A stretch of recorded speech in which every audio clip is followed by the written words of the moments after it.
Coming up on this episode of Falmouth in Focus, we get an in-depth analysis of a new report on climate change from a local expert, learn about a community emergency response initiative, and detail the Falmouth Road Race's role in supporting local nonprofits. All this and much more on this edition of Falmouth in Focus.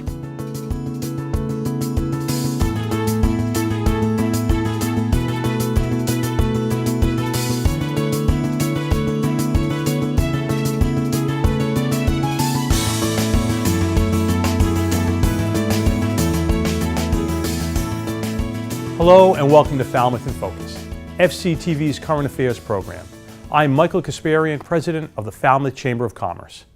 In early August, a draft of the Climate Science Special Report was leaked and contained data on the many nuanced factors contributing to climate change, an important issue for our coastal community of Falmouth. We sat down with Dr. Philip Duffy, president and executive director of the Woods Hole Research Center, to break down the details of this report for us.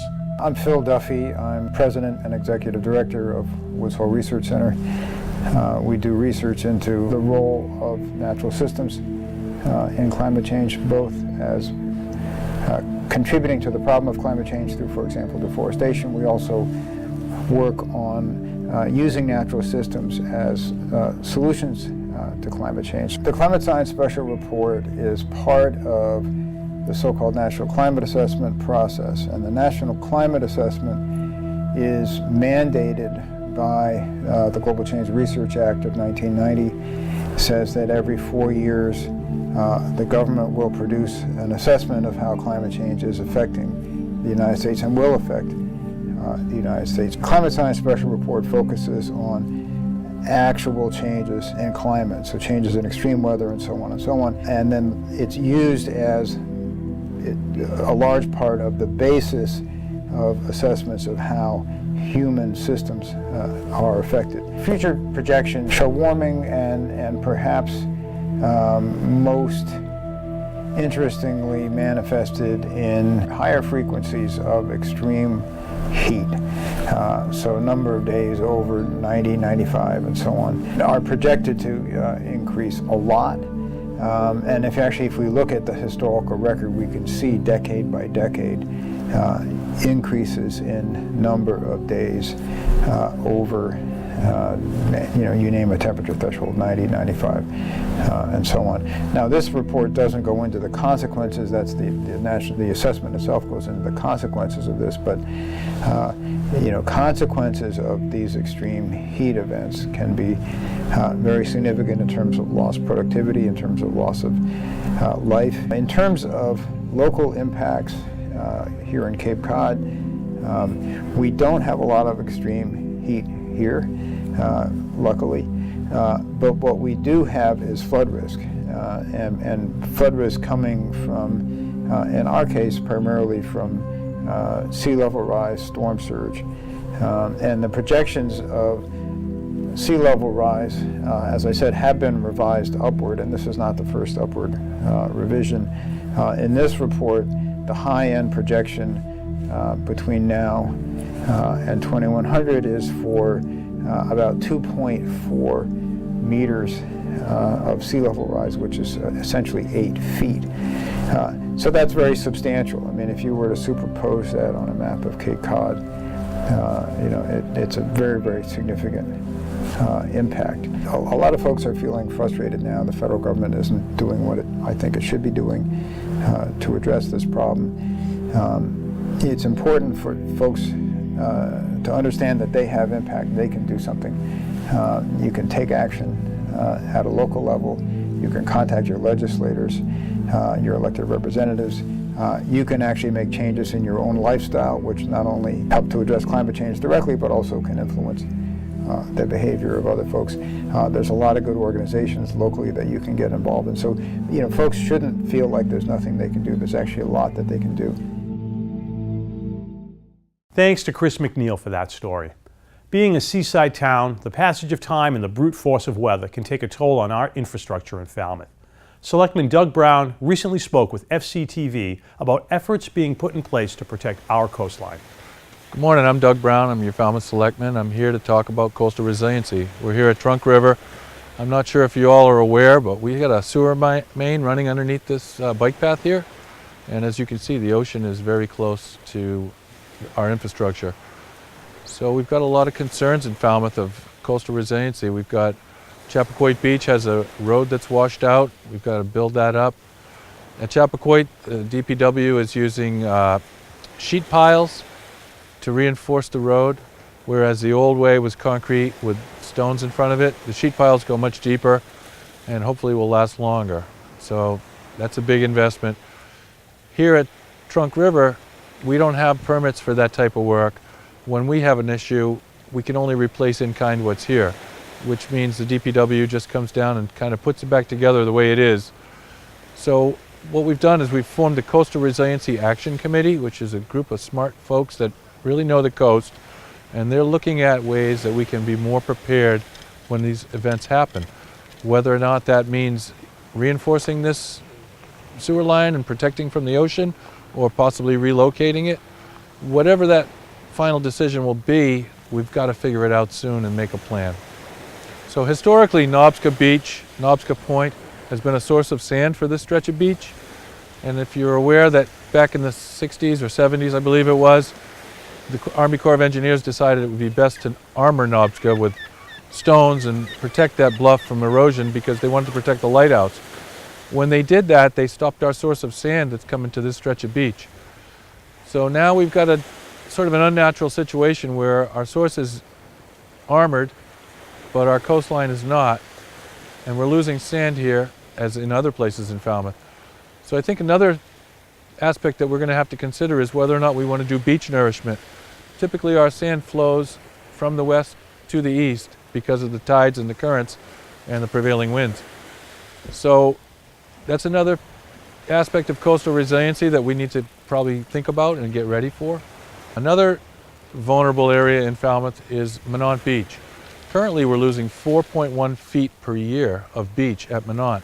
I think that's the quickest rate of erosion that we have in town, and that's a big priority for us. We just got a grant from the Coastal Zone Management to study sediment transport to try to understand where our sand is going at Minot.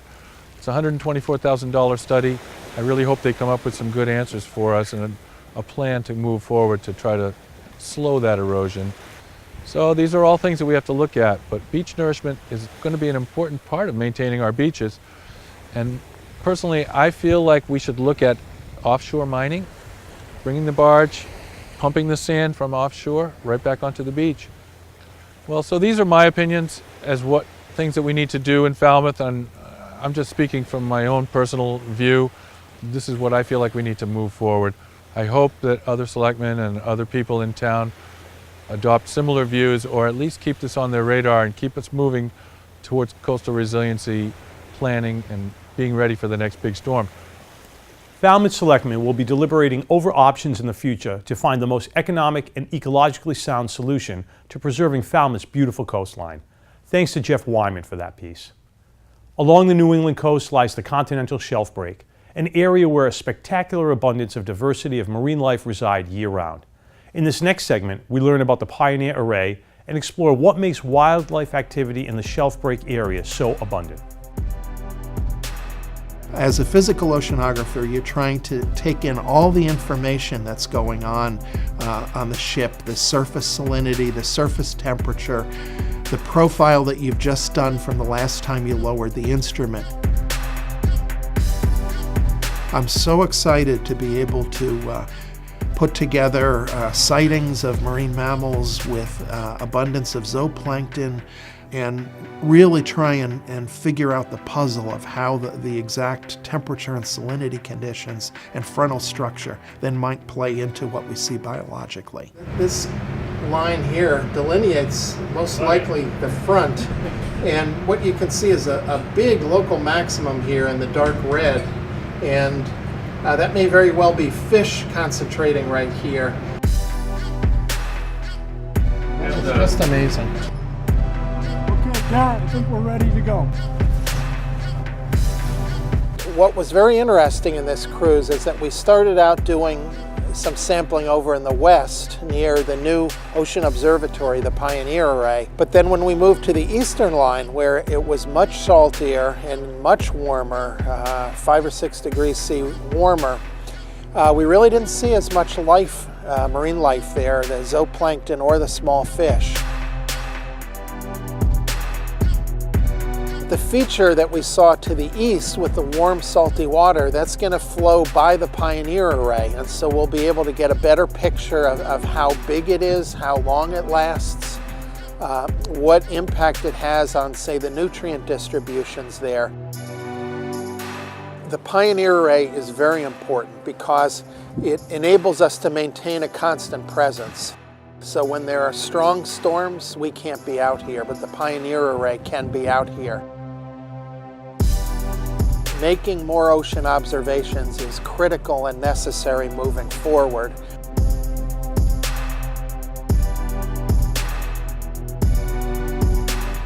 If the ocean warms up, the storms are likely to be stronger. They may possibly be more destructive. And that's one reason we need to keep an eye on the continental shelf and what happens here and how the Gulf Stream interacts with it. So I think that the Pioneer Array will continue to play a very important role in identifying the processes by which change is manifesting itself. Thanks to the Woods Hole Oceanographic Institution for generously providing us with that piece. There are always topics to report on from Town Hall, and this week is no exception. Here are some updates from recent municipal meetings chosen based on community impact. The Falmouth Planning Board met for a special meeting at the Main Street Public Library on Thursday, August 24th. On the agenda was a public discussion surrounding the Davis Straits corridor on Route 28 Main Street. The Planning Board is in the very preliminary phases of putting together a plan that would introduce green spaces in the flood zones of this area while creating an extended Main Street type of small shop atmosphere on the street. We're looking at putting the parking in the rear of the buildings so that when you drive through this area, you see the fronts of the buildings, streets you go down, and the parking in the rear. Not an ocean of parking and giant big box buildings, 100 yards in the background. We feel that, and actually the numbers show, I'm not going to go into tonight, but if you look at this report carefully, it actually shows that the value of these properties is much greater. Instead of having giant parking lots, having actual buildings and smaller parking lots and mixed use. One of the reasons why this is an area that's already on the sewer, it already has public transportation coming through it, and it's a major thoroughfare to our town, and everyone that comes into our town drives through this right now, and we're trying to change the look. At the Selectmen meeting on Monday night, Deputy Director of Public Works Peter McConerty addressed the Selectmen regarding the waste management facility swap shop, enforcement at the site, and the site's composting operation. Mr. McConerty discussed with the board the hours of operation for the waste management facility, stating that due to staffing being held late at times, this is introducing some overtime pay concerns.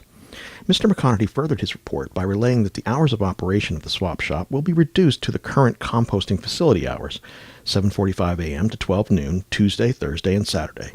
The board acknowledged efforts by town employees and commission members and approved the change of operation hours and enforcement plans as recommended.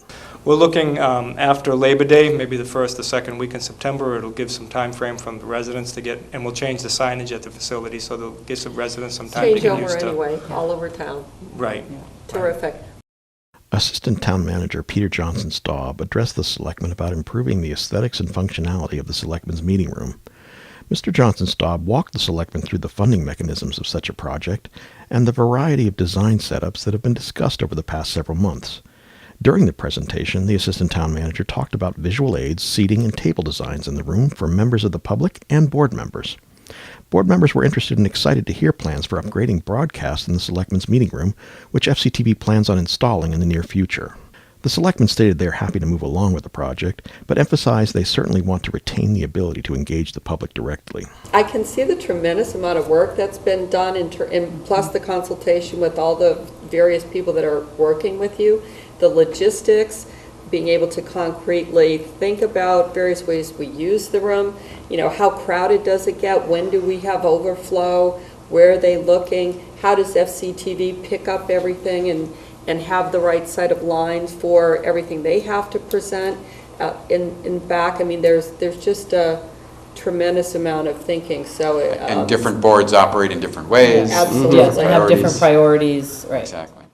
To watch any of these meetings in their entirety, please visit FCTV's website at fctv.org to view the programming schedule. As summer turns to fall, the excitement on Cape Cod doesn't stop. In this episode's calendar segment, we have several events to highlight. On Wednesday, September 6th at 7 p.m., Falmouth Museums on the Green hosts New York Times bestselling author Lee Montville for his talk Sting Like a Bee, Muhammad Ali versus the United States of America, 1966 to 1971, a fascinating chronicle on the famed boxer's refusal to join the military for religious and conscientious reasons, triggering a fight larger than any of his bouts in the ring. At the Barnstable Performing Arts Center on Thursday, September 7th from 6:30 to 8:30 p.m., former Saturday Night Live cast member Darrell Hammond will appear to speak about how he came to be one of America's most recognizable personalities amidst a life of turmoil. The evening will also feature a question and answer session as well as a set of his most famous impressions. On Saturday, September 9th at 7:30 p.m., Cotuit Center for the Arts is holding Playpen 2017, a 24-hour theater experiment. 36 theater artists will meet as a group for the first time to rehearse and perform 6 short original plays within a day-long period. Lastly, we have a summer harvest of paintings, which collects work from over a dozen artists of the Mashpee Senior Center and is viewable at the Mesa Gallery here at FCTV throughout September. Right now, we're going to take a short break to learn about a group of adoptable cats from People for Cats, and when we come back, we'll learn about an effort to get community help for first responders and get details on a Falmouth Road Race charity initiative. Stay with us. If you could make a home for 2 of our kittens of the week, these lovable, high-spirited kittens are ready to leave People for Cats and find their own forever home. There are 6 wonderful, playful kittens in the family. Addie, a beautiful female tabby with dark tiger and white coloring. Allie, an elegant gray and white female. Amy, a light gray female with soft tiger stripes. Archie, a gray and white male with a playful nature. Arnie, a gray and white male with a mischievous white face. And Ava, a dark gray female with faint tiger stripes and adoring eyes. Our volunteers report they absolutely adore people. All the kittens are very compatible and will have a ready-made playmate to help with their growth and development. The kittens are 6.5 months old and healthy, either spayed or neutered, and up to date with their shots. Some may be concerned about adopting the kittens because they're carriers of the coronavirus, which is not communicable to dogs or humans. This means they have a 5 to 10% chance to develop complications stemming from corona and should not live with other cats. By following normal veterinary care, these kittens will live long and healthy lives. If you're willing to open your heart to a pair of these sweethearts, come in during adoption hours and speak to one of our volunteers. To visit with the kittens or some of our other equally lovely cats, or if you have any questions, call People for Cats at 508-540-5654. Welcome back. The Barnstable County Sheriff's Office is in search of volunteers to assist first responders in the event that resources are stretched thin. We sat down with Sheriff James Cummings and Director of Emergency Management Joseph Gordon, who explained the details of the program and why it's important to the community. Hello, I'm Jim Cummings, your Barnstable County Sheriff. CERT was developed many years ago in California and has spread across the country since then. It was developed by a fire department, I think in San Diego, but it might have been San Francisco. CERT teaches folks how to survive for up to 3 days on their own. If an emergency like that were to occur in Cape Cod, and we're certainly at one of these points we are going to get that big hurricane, and folks with CERT training will be able to do the necessary things they need, especially for them and their families, to survive for those necessary 3 days while it will take the public safety community to get back up on their feet and get operational again. So that's the main reason for it, but it's also a good way to learn a little bit about storm issues and how to conduct a search and first aid. So it's a good way to help your own family too. If something happens, eating Thanksgiving dinner and somebody chokes on a turkey bone and CPR, the Heimlich maneuver. Those are all good things that you should know to help your own family. So that was the main reason why we got into the CERT, process. Hello, I'm Joe Gordon. I'm the Emergency Management Director for the Barnstable County Sheriff's Office. One of my roles is the Community Emergency Response Team Program Manager for Sheriff Cummings here at the Barnstable County Sheriff's Office. And we have a course coming up on September 14th at Falmouth Fire Headquarters on Main Street in Falmouth. It will start at 6 o'clock at night. It will run for 6 consecutive Thursday nights, completing on October 19th with a graduation ceremony. Well, the CERT program here at the Sheriff's Office has been around since Sheriff Cummings was first elected. He implemented the program. It's been overseen by the current state representative out of Falmouth, Dave Vieira, and then after him, Crystal Lapine. She was the program manager, and when she retired, I was fortunate enough to be promoted into this position.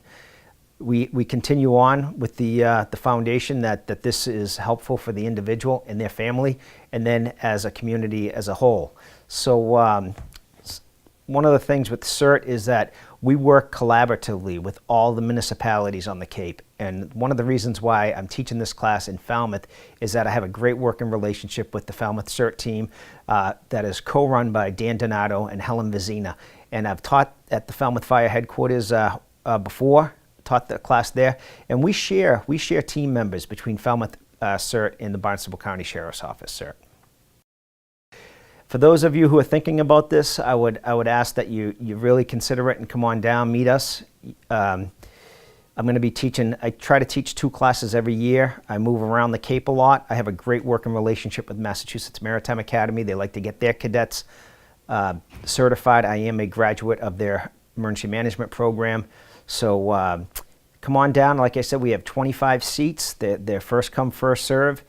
And we're hoping to build a team that can help the citizens of our communities. Thanks to Jeff Wyman for that story. This year marks the 45th running of the Falmouth Road Race, and after all these years, it's still going stronger than ever. Since its start, the Road Race's numbers for nonprofits program has raised over $10 million, making it one of the most lucrative fundraising events for many of the participating organizations. FCTV spoke with some of the charity runners to find out what they're running for and why. So my story began at the UMass NIC unit 3 years ago with our third born, Keegan and Kelsey and Kinley being the baby. And she spent 75 days in the NICU, and we're very happy to support March of Dimes for that cause. We're running for the American Liver Foundation in honor of my son Zachary, who has a rare liver disease called biliary atresia, and at some point he'll need a transplant.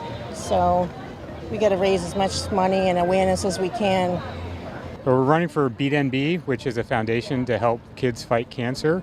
My son Max and Nick's brother passed away from cancer in 2008, and we've been raising money for Beat NB since 2007. So we're here with a team of about 180 people that are running, and we're going to raise around $200,000 to $250,000. Yeah, so we're running for an organization called Wicked Good Cause, and it was started by a group of moms in Duxbury. We help families all along the South Shore who are affected by unforeseen illness, accident, or tragedy. And we are running for our Go Gold campaign, which is to raise money and awareness for children affected by pediatric cancer. We're both running for an organization called NF Northeast. NF stands for neurofibromatosis. It's a genetic disorder that affects a segment of the population. Neurofibromatosis causes tumors to grow on nerve endings and can grow anywhere at a time. My son is 2 years old. He has this disorder. So we're running to raise awareness and raise funds for both NF Northeast and neurofibromatosis in general. We are running for Team Lanzoni. There are 102 runners here. We've been doing this now for 12 years. Some of us, our original founder, Captain Jim Kiley, founded this team 12 years ago. We have 102 runners this year, and we have raised for Dana-Farber this year about $360,000 this year alone. One of my family's good friends, Steve Pickett, was diagnosed with ALS, and he, after he was diagnosed, he became a big part of ALS One, so we're running for him. I'm running as part of the Big Heart team, Joseph Middlemiss, Big Heart Foundation out of Drake-It. We're here to raise some money for pediatric cardiomyopathy and other cardio diseases, and just bring awareness and continue to pay it forward with the message, all you need is love. We're running for Heroes in Transition. Their nonprofit is for veterans and their families returning back from wars that need assistance, a lot of work with PTSD, service animals, and that's what we raise money for.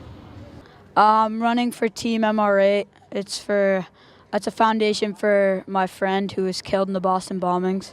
When you're running for Martin Richard and MR8 Foundation, you just all the heart and soul is with you, and you just go with it. And Martin's always looking down on us. So happy to be here. It's a beautiful city. My first time here. I'm thankful for everyone and all the volunteers, and I'm happy to support the local community and MR8 Foundation. So thanks for having us. We appreciate it. If you missed FCTV's live coverage of the road race, be sure to catch one of our many rebroadcasts throughout the year. Thanks to Alan Russell for that coverage. We're going to take another short break, and when we come back, we'll learn about an unlikely connection between literature and robots. Stay with us.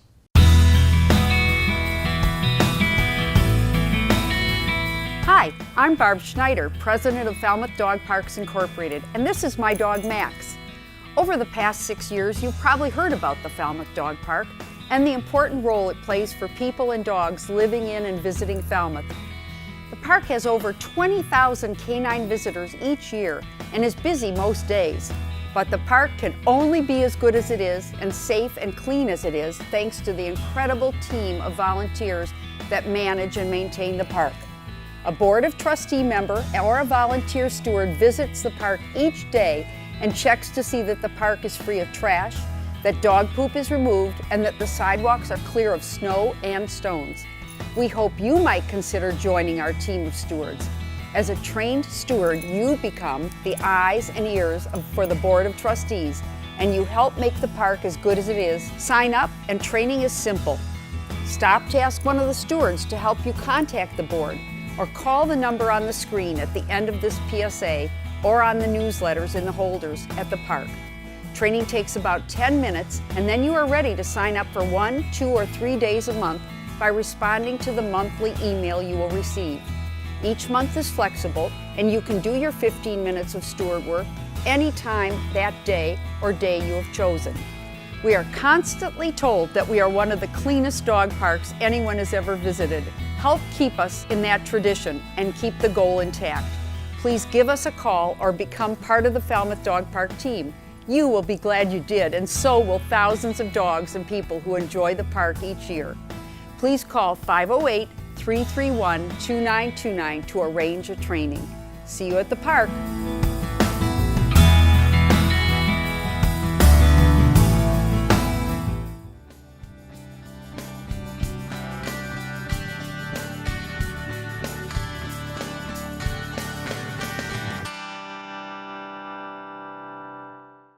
Welcome back. 7th grade students at the Lawrence School were given a unique project that involved interpreting a scene from the classic novel A Christmas Carol to create robotic literature displays. Engineering teacher Janice Lewis explained how these creations were made. In my class right now, students are working on robotic literature displays. The robotic literature displays, they started in English class reading A Christmas Carol.